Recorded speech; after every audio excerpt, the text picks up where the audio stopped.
আসসালামু আলাইকুম।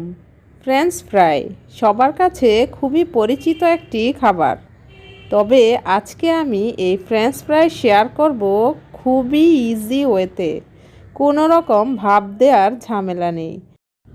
অনেকেই মনে করেন যে ফ্রেঞ্চ ফ্রাই বানানো অনেক ঝামেলার কাজ, কিন্তু আজকে আমি যেই ওয়েতে এই ফ্রেঞ্চ ফ্রাই বানানো শেয়ার করব সেটা একদমই ইজি ওয়ে, আর সবাই বানাতে পারবেন। চলুন দেখে নেই।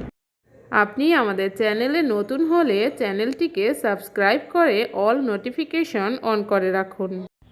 ফ্রেঞ্চ ফ্রাই বানানোর জন্য এখানে আমি মাঝারি সাইজের 5টি আলু নিয়েছি। তারপর একটি পিলারের সাহায্যে আলুগুলো ছিলে নিচ্ছি।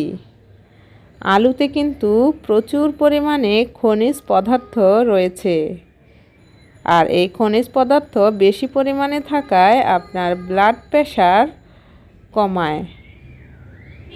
অনেক বাচ্চারা আলু খেতে চায় না, তাই এইভাবে ফ্রেঞ্চ ফ্রাই করে দিতে পারেন। বাচ্চাদের কিন্তু খুব পছন্দের একটি খাবার।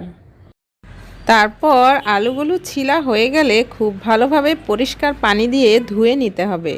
ধোয়ার পর আমি কেটে নিয়েছি, কাটার পর আবারও ভালোভাবে ধুয়ে নিয়েছি। তো আলুটাকে ঠিক এইভাবে কেটে নিতে হবে। স্ক্রিনে দেখতেই পাচ্ছেন যে কিভাবে কেটে নিয়েছি।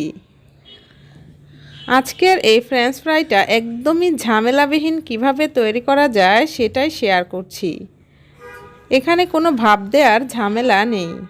অনেকে ভাপ দেওয়ার ঝামেলার জন্য ফ্রেঞ্চ ফ্রাই তৈরি করতে চান না।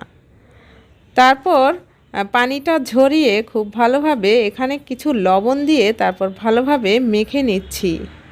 তো লবণটা আপনি পরিমাণ মতো দিয়ে নেবেন।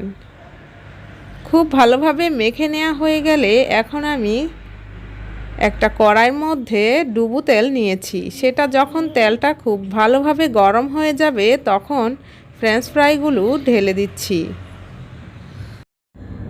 তারপর চুলার আঁচটাকে একদম হাই রেখে তারপরে ফ্রেঞ্চ ফ্রাইগুলো ভেজে নিতে হবে, আর কিছুক্ষণ পর পর নেড়ে দিচ্ছি।